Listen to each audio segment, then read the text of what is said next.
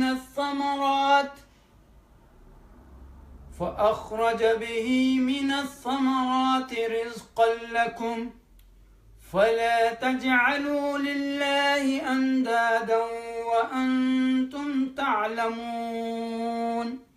صدق اللہ العظیم۔ اللہ پاک کا احسان عظیم ہے کہ ہم نے سورہ بقرہ کی آیت نمبر 21 اور 22 کو تلاوت کرنے کا شرف حاصل کیا۔ اب ہم ان آیات کا جو ہے وہ لفظی ترجمہ کر لیتے ہیں، اس کے بعد انشاءاللہ ہم اس کے تفسیر اور ترجمے کی طرف آئیں گے اور ان آیات پر گفتگو کریں گے۔ یہاں بیسیکلی ان آیات میں کائنات انسانی سے ایک مطالبہ کیا گیا ہے۔ رب کائنات ارشاد فرماتے ہیں یا ایو، اے الناسو لوگو، اعبدو عبادت کرو، ربکم اپنے رب کی، الذی جس نے خلقکم تمہیں پیدا کیا، والذین اور ان لوگوں کو، من قبلکم جو تم سے پہلے تھے، لعلکم تتقون تاکہ تم پرہیزگار بن جاؤ، متقی بن جاؤ۔ اے لوگو عبادت اختیار کرو اپنے اس پروردگار کی جس نے تم کو پیدا کیا اور ان لوگوں کو بھی پیدا کیا جو تم سے پہلے گزر چکے ہیں۔ عجب نہیں کہ تم دوزخ سے بچ جاؤ، تم تقوی کی زندگی اختیار کر لو، تم متقی بن جاؤ۔ سامعین اکرام، آپ کو معلوم ہے کہ عبادت رب کائنات کے ہاں اتنی پیاری چیز ہے کہ آقا دو عالم نبی مکرم تاجدار عرب و عجم سید المرسلین رحمت للعالمین خاتم النبیین، آپ کے ذات گرامی جو تھی وہ راتوں کو اٹھ اٹھ کر عبادت کرتے تھے، اللہ سبحانہ و تعالیٰ کے سامنے قیام اللیل کرتے تھے، دنوں کو بھی آپ کی ساری زندگی جو ہے وہ عبادت سے مزین تھی۔ آپ دیکھیں کہ آقا دو عالم صلی اللہ علیہ وسلم جب کھڑے ہوتے تو قرآن کی لمبی لمبی صورتیں پڑھتے، اپنا آپ صلی اللہ علیہ وسلم کا قیام بھی بڑا لمبا ہوتا، آپ کے رکوع بھی بڑے لمبے ہوتے، آپ کے سجود بھی بڑے لمبے ہوتے۔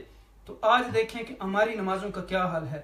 اب دیکھیں کہ عبادت کا لفظ ایسا ہے جس میں رب کائنات نے اتنی محبوبیت ڈالی ہے، اتنی محبت ڈالی ہے، اتنا پیار ڈالا ہے کہ جب یہ لفظ بولا جاتا ہے تو پھر عبد و معبود کے رشتے اتنے مضبوط ہو جاتے ہیں، اتنے جاندار ہو جاتے ہیں، اتنے سٹرانگ ہو جاتے ہیں اور اتنے مؤثر ہو کر سامنے آنے لگتے ہیں۔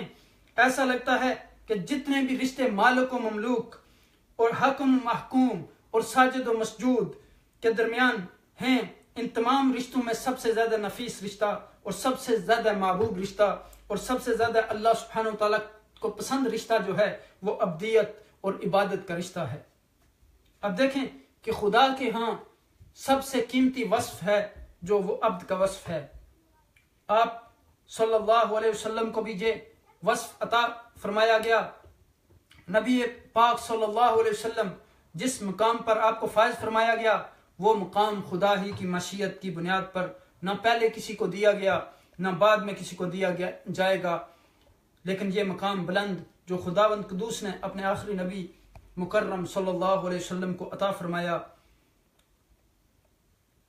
یہ کسی اور قاموس یا کسی ڈکشنری میں آپ کو نہیں ملے گا۔ یہ لفظ عبد کے علاوہ کوئی اور لفظ ہے ہی نہیں ہے جو اس سے زیادہ خدا تعالیٰ کی لغت میں اس سے زیادہ وسیع کوئی لفظ نہیں آپ کو ملے گا، عمیق لفظ اور اتنا ڈیپ لفظ۔ آپ دیکھیں کہ حضور نبی اکرم صلی اللہ علیہ وسلم کے لیے عبد کا جو ہے وہ انتخاب کیا گیا، صفت عبد کا انتخاب کیا گیا۔ آپ صلی اللہ علیہ وسلم جن مقامات پر بہت ہی بلندی کے ساتھ تذکرہ کیا گیا آپ کا، جہاں آپ کے مقامات ذکر فرمائے گئے، وہاں آپ کے اوصاف میں سے کوئی وصف سوائے عبد کے اختیار نہیں کیا گیا۔ طائف سے مظلومانہ واپسی کے بعد جب دنیا میں آپ کو خوب دبایا گیا، جب آپ کو خوب پریشان کیا گیا، تو اللہ کا یہ فیصلہ ہو چکا تھا کہ اس مظلوم اور ستم رسیدہ نبی کو کعبہ مقدسہ کی دیوار کے سایہ سے اٹھایا جائے گا، اور اتنا اٹھایا جائے گا، اتنا اٹھایا جائے گا، اتنا بلند کیا جائے گا کہ فرشتے بھی اس کی بلندی کو تکتے رہ جائیں گے اور ساری کائنات اس بلندی پر رشک کرتی رہ جائے گی۔ جب خدا تعالیٰ کی طرف سے یہ فیصلہ ہوا اور اس فیصلے پر عمل ہوا تھا تو ایک آسمان سے دوسرے آسمان اور پھر تیسرے یہاں تک کہ 7ویں آسمان تک خدا تعالیٰ نے اپنے آخری نبی صلی اللہ علیہ وسلم کو بلند فرمایا، پھر سدرۃ المنتہا تک پہنچایا تھا، پھر شرف مکالمت سے سرفراز فرمایا تھا، جس کا ذکر سورہ اسراء اور سورہ نجم کے آغاز میں فرمایا گیا۔ ایسے موقع کے لیے جو صفت نبی اکرم تاجدار عرب و عجم سید المرسلین کے لیے استعمال کی گئی وہ صفت عبدی ہے، اور سورہ اسراء کے آغاز میں فرمایا گیا سبحان الذی اسری بعبدہ لیلا من المسجد الحرام الى المسجد الاقصى الذی بارکنا حولہ لنریہ من آیاتنا، کہ پاک ہے وہ ذات جو اپنے بندے کو راتوں رات مسجد حرام سے مسجد اقصیٰ لے گئی اور اس سرزمین کی طرف جو مبارک ہے جس کے ارد گرد ہم نے برکت دی تاکہ ہم اپنی نشانیاں ان کو دکھائیں۔ اب دیکھیں کہ اس موقع پر جو اسراء اور معراج کا موقع ہے، خدا تعالیٰ نے حضور نبی اکرم کی صفات طیبہ میں سے اور آپ کے بہترین اور محمود القابات میں سے جس لقب سے آپ کو نوازا وہ لقب عبد ہے، اور عبادت جو ہے وہ عبد سے ہی بنی ہے۔ عبد کے معنی بندہ کے ہیں، عبد کے معنی غلام کے ہیں، عبد کے معنی محبوب کے ہیں، عبد کے معنی محب کے ہیں، عبد کے معنی فانی فی اللہ کے ہیں، عبد کے معنی خدا تعالیٰ میں مستغرق انسان کے، یہ سارے ہی معنی عبد کے اندر موجود ہیں۔ سبحان الذی اسرا بعبدہ، پاک ہے وہ ذات جو اپنے بندے کو لے کر گئی. اور پھر سورہ نجم میں فرمایا کہ والنجم اذا ہوا ما ضل صاحبكم وما غوى وما ينطق عن الهوى ان هو الا وحي يوحى علمه شديد القوى ذو مرة فاستوى وهو بالافق الاعلى ثم دنا فتدلى فكان قاب قوسين او ادنى فاوحى الى عبده ما اوحى. قسم ہے تارے کی کہ جب وہ غروب ہوا تمہارا رفیق نہ بٹکا ہے نہ بہکا ہے، وہ اپنی خواہش نفس سے نہیں بولتا. یہ تو ایک وحی ہے جو اس پر نازل کی جاتی ہے. اسے زبردست قوت والے نے تعلیم دی ہے جو بڑا صاحب حکمت ہے. وہ سامنے آ کھڑا ہوا جبکہ وہ بلائی افق پر تھا، پھر قریب آیا اور اوپر معلق ہو گیا یہاں تک کہ 2 کمانوں کے برابر یا اس سے کچھ کم فاصلہ رہ گیا. تب اس نے اللہ کے بندے کو وحی پہنچائی جو وحی اسے پہنچانی تھی. اب دیکھیں کہ یہاں بتایا گیا کہ جبریل امین جو ہیں وہ بھی کعبہ قوسین یعنی 2 کمانوں یا اس سے بھی کم فاصلہ پر تھے. اس کے بعد اللہ کے عبد کی طرف انہوں نے پیام منتقل کیا. جو پیام بھی منتقل کیا اور ان کو حضور نبی اکرم صلی اللہ علیہ وسلم نے اپنی اصلی شکل میں سدرۃ المنتہا کے پاس دیکھا. یہ وہ مقامات ہیں جن کی بظاہر مناسبت احمد و حامد اور محمود و محمد صلی اللہ علیہ وسلم جیسے القاب سے زیادہ قرین قیاس معلوم ہوتی ہے. تعریف کے الفاظ، آپ صلی اللہ علیہ وسلم کو کمالات کو بیان کرنے والے الفاظ بہت سے ہو سکتے ہیں، لیکن آپ کے کمالات کی منتہا یہ ہے کہ عبدیت کے مقام پر فائز ہو جائیں. تو پھر اس سے زیادہ اور کیا ہے جس کا تذکرہ کیا جائے. جو سب سے زیادہ اللہ کے نزدیک محبوب لفظ تھا وہ لفظ عبد تھا. لہذا اپنے بندے کی طرف جبریل امین نے اللہ کے بندے کی طرف وحی کی، جو بھی وحی یا پیغام منتقل کیا اس کو اللہ سبحانہ وتعالی جانتے ہیں، جبریل علیہ السلام جانتے ہیں اور حضرت محمد صلی اللہ علیہ وسلم جانتے ہیں.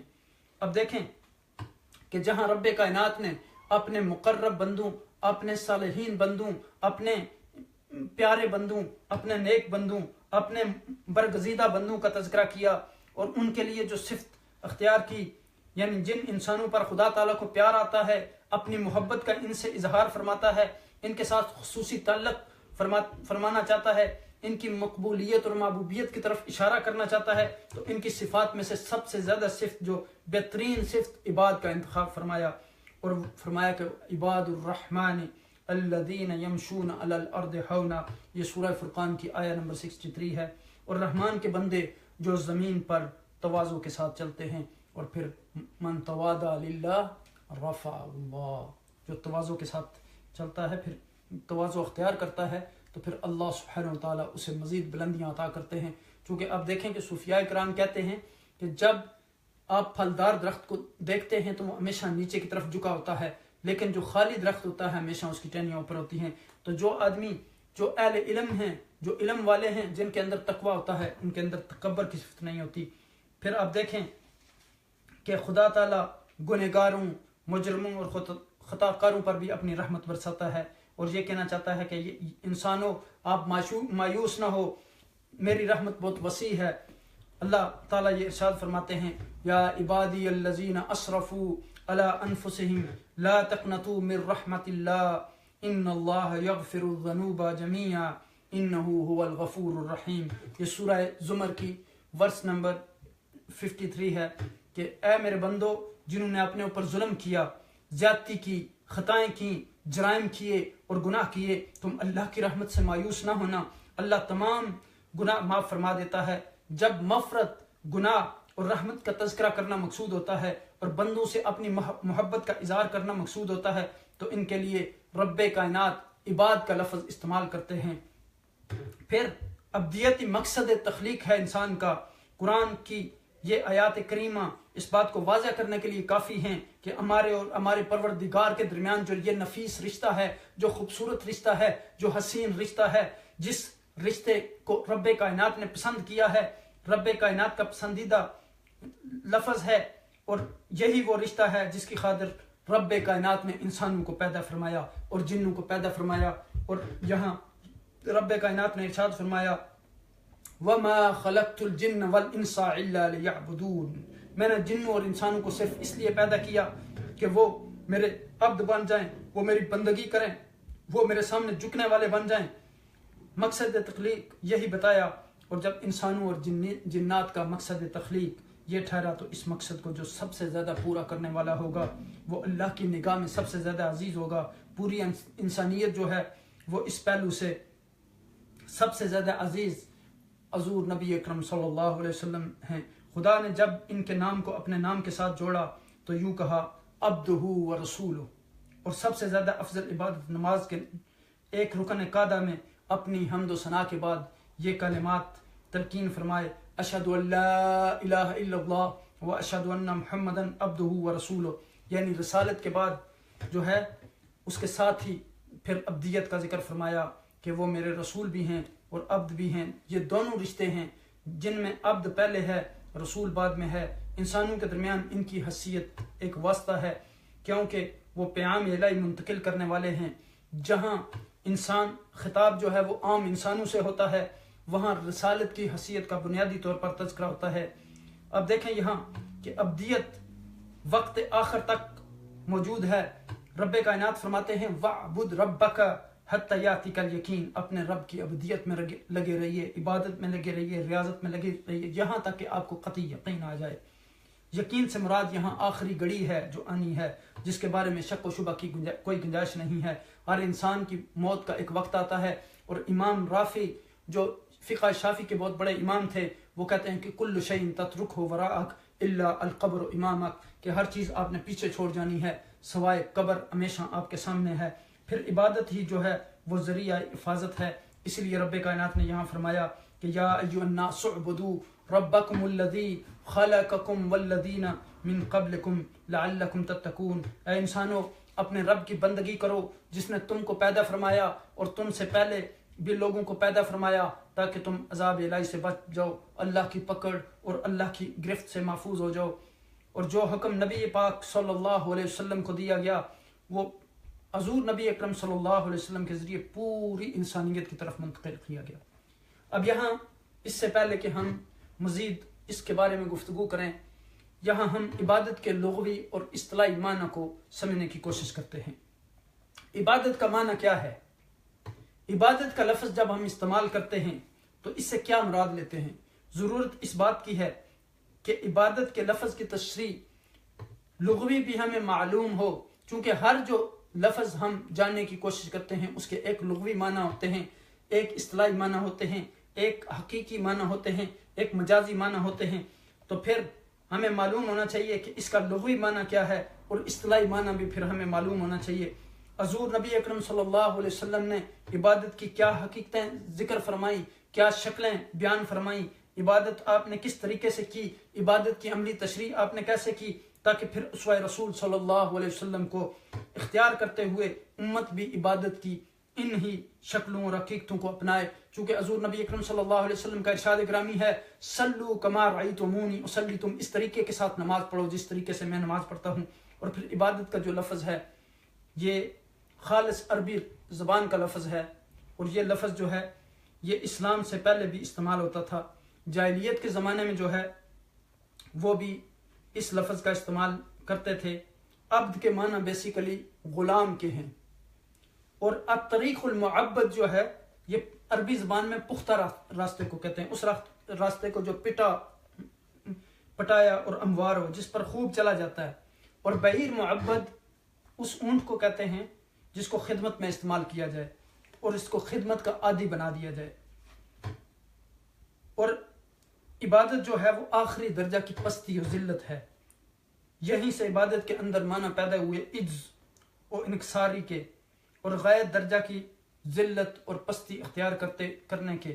اصطلاحی طور پر اس کی تعبیر اس طرح کی جاتی ہے غایت الخضوع وتذلل للہ تبارک و تعالی، آخری درجے کی عاجزی، انکساری، فروتنی اور ذلت و پستی جو اللہ سبحانہ و تعالیٰ کے لیے اختیار کی جائے۔ عبادت کا یہ وہ مفہوم ہے جس کو محققین، مفسرین، محدثین بیان کرتے چلے آ رہے ہیں۔ جمہور مفسرین اس بات پر متفق ہیں کہ عبادت کے معنی غایت الخضوع و غایت التذلل کے ہوتے ہیں، آخری درجے اور انتہائی درجے کی عاجزی، مسکنت، بیچارگی اور ذلت اللہ کے سامنے اور اللہ کے لیے اختیار کرنا۔ اور پھر عبادت صرف اللہ سبحانہ وتعالیٰ کی. امام علوسی نے فرمایا کیونکہ عبادت جو ہے وہ آخری درجے کی ذلت و خشوع و خضوع کو کہا جاتا ہے، اور اس آخری درجے کے خضوع و انقیاد کا حق صرف اللہ تعالیٰ کا ہے. اللہ تعالیٰ کے سوا کوئی بھی اس کا مستحق نہیں، اس لیے عبادت صرف اللہ سبحانہ وتعالیٰ کی ہو سکتی ہے. اللہ کی ذات کے علاوہ کوئی بھی عبادت کا مستحق نہیں ہے. پھر آپ دیکھیں کہ سورہ فاتحہ میں بھی لفظ عبادت جو ہے، عبادت کا یہ مفہوم فی الحقیقت قرآن پاک کی بہت ساری آیات سے ہی ماخوذ ہے. قرآن پاک کی سب سے پہلی سورت سورہ فاتحہ میں جو ہم نے پڑھا تھا اور جو پورے قرآن کے خلاصہ پر مشتمل ہے، بلکہ وہ قرآن کا مقدمہ اور تمہید ہے. مضامین قرآن کو سورہ فاتحہ میں اس طرح سمیٹ دیا گیا کہ جس طرح دریا کو کوزے میں بند کر دیا جاتا ہے، اس سورہ میں بندے کی زبان سے یوں کہلوایا گیا، ایاک نعبد و ایاک نستعین، اے رب کائنات، اے پروردگار، اے ہمارے مالک، ہم تیری بندگی کرتے ہیں اور صرف تجھ سے مدد چاہتے ہیں. نعبد جو ہے یہ عبادت ہی سے جمع متکلم کا صیغہ ہے. اس میں اس مفہوم کو بندوں کی زبان سے ادا کر دیا گیا. اے اللہ، اے رب کائنات، اے مالک، ہم تیرے سامنے ایک عاجز غلام کی حیثیت رکھتے ہیں اور تیری بندگی کا کلادہ اپنی گردن میں ڈالے ہوئے ہیں، اور یہی اللہ تعالیٰ کے فرمان کے مطابق مقصد تخلیق و جن و انس ہے. جیسے میں نے ابھی یہ آیا کریمہ آپ کے سامنے پڑھی کہ وما خلقت الجن والانس الا لیعبدون، میں نے جنوں اور انسانوں کو صرف اس لیے پیدا کیا کہ وہ میری بندگی کریں. اور عبادت اور محبت جو ہے، عبادت کے معنی مکمل سپردگی کے ہیں، عبادت کے معنی طاعت کے ہیں، اور اللہ کے سامنے جھک جانے اور اپنے آپ کو کلی طور پر اس کے حوالے کر دینے کے ہیں کہ نافرمانی، بغاوت اور سرکشی کا کوئی شبہ بھی باقی نہ رہ جائے. اللہ کے ساتھ ایسا تعلق قائم ہو جائے جو مالک و مملوک، حاکم و محکوم، طالب و مطلوب، ساجد و مسجود کا ہوتا ہے، بلکہ اس سے بھی بڑھ کر محب و محبوب کا ہوتا ہے. علامہ ابن کثیر صاحب تفسیر ابن کثیر فرماتے ہیں کہ عبادت کے لفظ میں غایت خضوع کے ساتھ غایت محبت کے بھی معنی ہیں، یعنی اللہ کی اطاعت میں بے پناہ محبت کے جذبہ سے ہو. اللہ کی اطاعت صرف اس حیثیت سے نہیں کہ وہ حاکم ہے، وہ جبار ہے، وہ قہار ہے، اس حیثیت سے نہیں کہ اس کی گرفت بڑی سخت ہے، صرف اس حیثیت سے نہیں کہ ہم اس کی عبادت نہیں کریں گے تو وہ ناراض ہو جائے گا، صرف اس حیثیت سے نہیں کہ رب کائنات اس کائنات میں مکمل تصرف و اختیار رکھتا ہے، اس لیے چار و ناچار ہم اس کے سامنے جھکنے پر مجبور ہیں، بلکہ اس سے ہٹ کر اللہ کی بے پناہ محبت کے ساتھ اس کی اطاعت و بندگی کی جائے، اس محبت کی بنیاد پر اس کے سامنے سر جھکا دیا جائے. یہ عبادت کی روح اور عبادت کی جان ہے. عبادت صرف اسی کا نام نہیں کہ اللہ تعالیٰ کی اطاعت جبر و قہر کے ماحول میں کی جائے، مجبوری کے ماحول میں اللہ کی بندگی عبادت نہیں، وہ معبود بھی ہے اور محبوب بھی. اب دیکھیں کہ یہاں رب کائنات نے یہ ارشاد فرمایا کہ یا ایھا الناس اعبدوا ربکم الذی خلقکم والذین من قبلکم لعلکم تتقون. یہ بیسیکلی لعلکم کا لفظ جو ہے یہ اس وقت استعمال کیا جاتا ہے جب کسی کام کا نتیجہ پیدا ہونے کی قوی امید ہو، اور پھر تتقون سے مراد یہاں یہ ہے کہ تم متقی پرہیزگار بن جاؤ. اور متقین اور تتقون اور تقوی ایک ہی لفظ ہیں. اور پھر کہا کہ الناس لوگو، یا ایھا الناس کہہ کر مخاطب فرمایا اعبدوا، عبادت کرو. عبد جو ہے اس سے مراد یہ ہے کہ اللہ تعالیٰ کے حکم کو عاجزی اور ادب کے ساتھ ماننا. اطاعت اور فرمانبرداری بھی اسے کہتے ہیں، جیسے نماز ہے، روزہ ہے، حج اور زکوٰۃ عبادت کے ضروری حصہ ہیں، لیکن عبادت انہی چیزوں پر ختم نہیں ہوتی. اب پھر اس کے بعد تقوی کے اصول کا اس آیہ کریمہ میں ذکر کیا گیا. جیسا کہ ہم نے قرآن کے شروع میں تقوی کے بارے میں پڑھا تھا، تو اب یہ رب کائنات نے ان 3 گروہوں کا ذکر کرنے کے بعد یہاں پھر پوری انسانیت کو یہ دعوت دی کہ وہ اللہ سبحانہ و تعالیٰ کی عبادت کریں. اور کیوں اس کی عبادت کریں؟ کہ اس نے تمام لوگوں کو پیدا کیا، ان کو بھی پیدا کیا اور ان سے پہلے جو لوگ تھے ان کو بھی پیدا کیا. پھر فرمایا کہ الذی، جس نے جعل بنا دیا لکم الارض، زمین کو تمہارے لیے، فراشن بچھونا، فرش، والسماء اور اسمان، بناء چھت، وانزل اور اتارا، من السماء اسمان سے، ماء پانی، فاخرج اور نکالا، بہی اس سے، من الثمرات پھل، رزقا لکم غذا کو روزی تمہارے لیے، فلا تجعلوا سو نہ ٹھہراؤ، للہ اللہ کے لیے، اندادن مقابل، وانتم تعلمون اور تم جانتے ہو۔ یعنی وہ ذات پاک ایسی ہے کہ جس نے تمہارے لیے زمین کو جو ہے فرش اور آسمان کو چھت، اور برسایا آسمان سے پانی، پھر پردہ عدم سے نکالا بذریعہ اس پانی کے پھلوں کی غذا کو تم لوگوں کے واسطے، پس اب تو مت ٹھہراؤ اللہ کے مقابل اور تم جانتے بوجھتے ہو۔ اب یہاں دیکھیں کہ اس آیہ کریمہ میں بتایا گیا کہ فراشن یعنی فرش، وہ چیز بچھا دی گئی، یعنی کتنی بڑی اللہ کی طرف سے انسانوں کے لیے نعمت ہے کہ اس زمین کو بچھا دیا گیا۔ اگر یہ سخت ہوتی، ٹھوس ہوتی، تو ہم اس پر قدم نہ رکھ سکتے اور چل پھر نہ سکتے۔ ہموار ہونے کے لیے یہ ضروری نہیں کہ وہ مستطیل ہو یا مربع ہو، بلکہ ایک بڑی گول شکل بھی فرش کا کام دے سکتی ہے۔ اندادن یہ لفظ ند کی جمع ہے، جو عربی میں مثل و مشابہ کے معنوں میں آتا ہے، اور پھر مخالف اور مد مقابل کے معنوں میں بھی آتا ہے۔ چنانچہ انداد کے معنی مخالف اور موافق دونوں کے ہو سکتے ہیں۔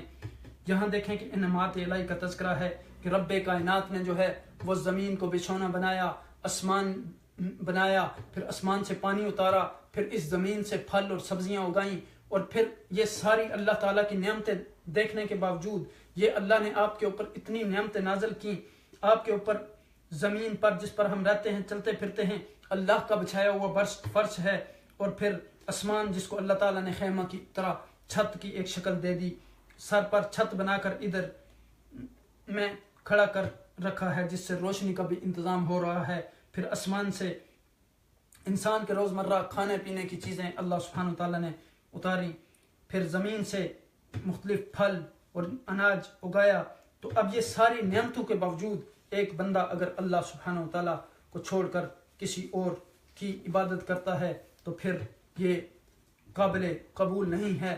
اب انسان کی تربیت کرنے والا وہ ہے، اس کا رب وہ ہے، تمام کائنات کا رب وہ ہے، تو پھر انسان کو جو ہے وہ عبادت بھی رب کائنات کی کرنی چاہیے۔ اب یہاں دیکھیں کہ اس آیہ کریمہ میں جہاں پھر خطاب تمام بنی نو انسان کو دیا جاتا ہے کہ تمام کائنات کا جو خالق مالک اللہ تعالیٰ ہے۔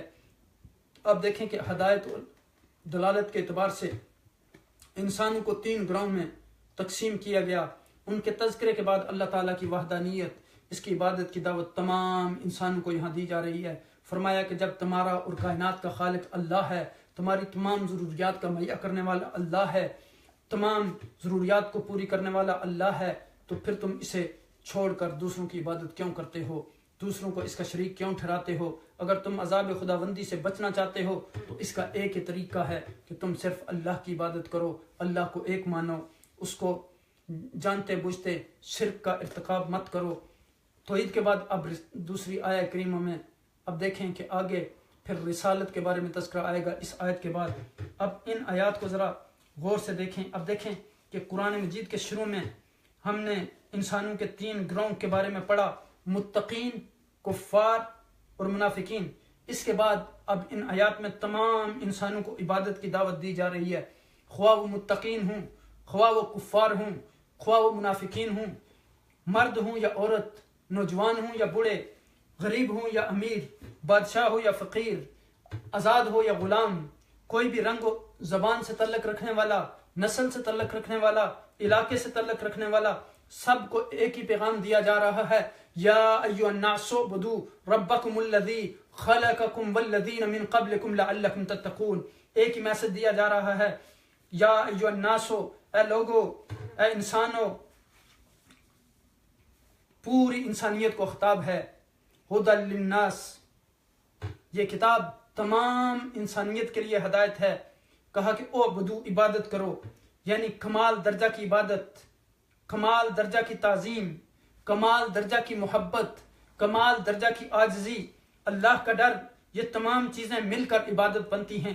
یعنی جو تعظیم ہو وہ بھی کمال درجے کی ہو، محبت بھی کمال درجے کی ہو، اطاعت بھی کمال درجے کی ہو، اللہ کا خوف بھی کمال درجے کا ہو، تو یہ چیزیں مل کر پھر عبادت بنتی ہیں۔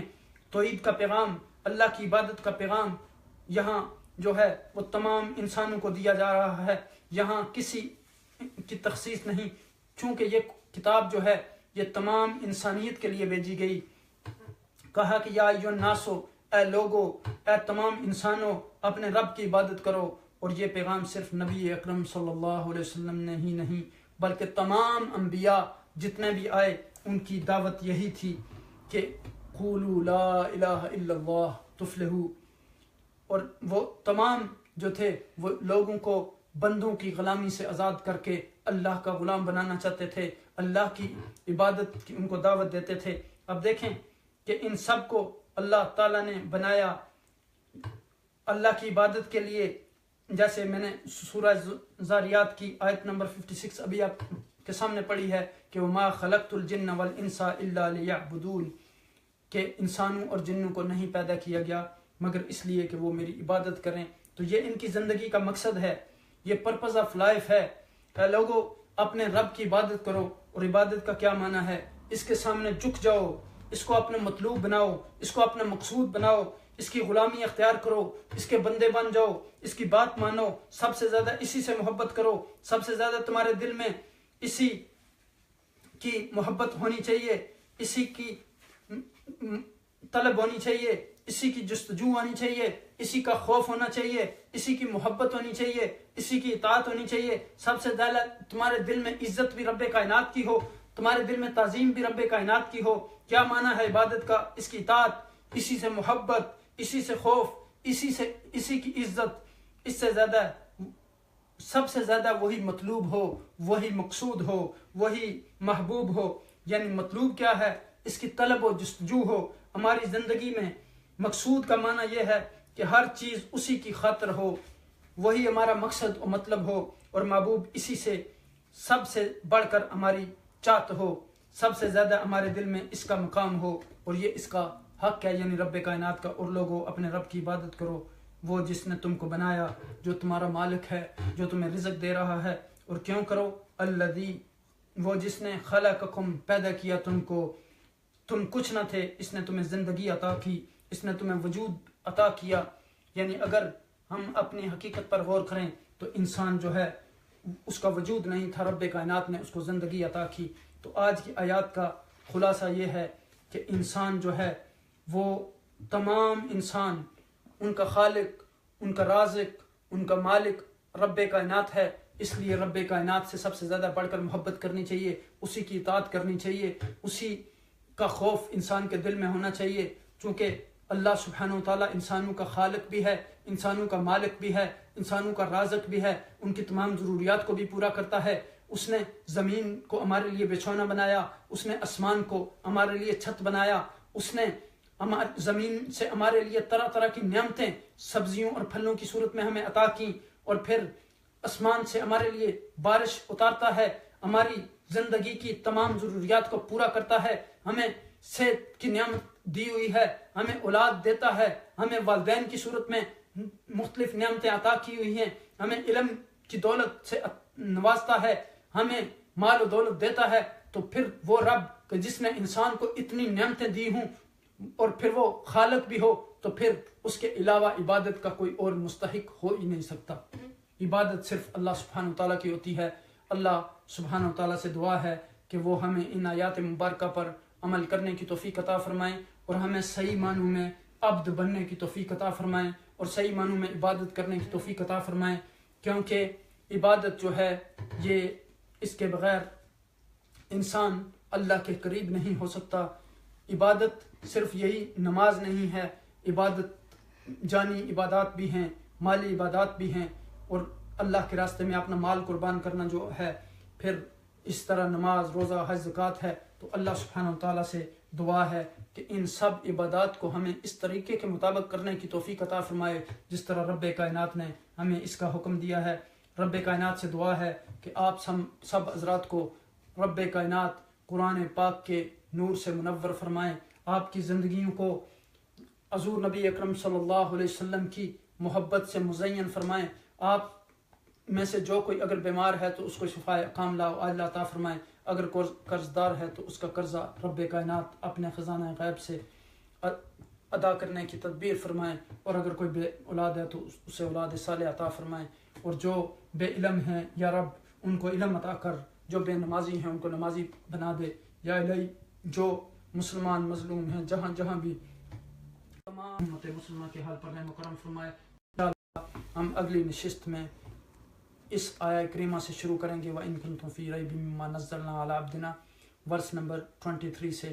اللہ سبحانہ وتعالیٰ ہماری اس جہد کو قبول فرمائے، اور اگر کوئی اس میں ہم سے غلطی کوتاہی ہو تو رب کائنات اپنی رحمت کے ذریعے اس کو معاف فرمائیں، اور ہمیشہ قرآن کی محبت اور قرآن کی مجالس میں ہمیں بار بار بیٹھنے کی توفیق عطا فرمائیں، قرآن سننے کی توفیق عطا فرمائیں، قرآن پڑھنے کی توفیق عطا فرمائیں، اور قرآن کو یاد کرنے کی توفیق عطا فرمائیں، اور قرآن کو اپنے گھروں میں اپنا دستور بنانے کی توفیق عطا فرمائیں. جزاکم اللہ خیر وما علینا الا البلاغ. السلام علیکم ورحمۃ اللہ وبرکاتہ.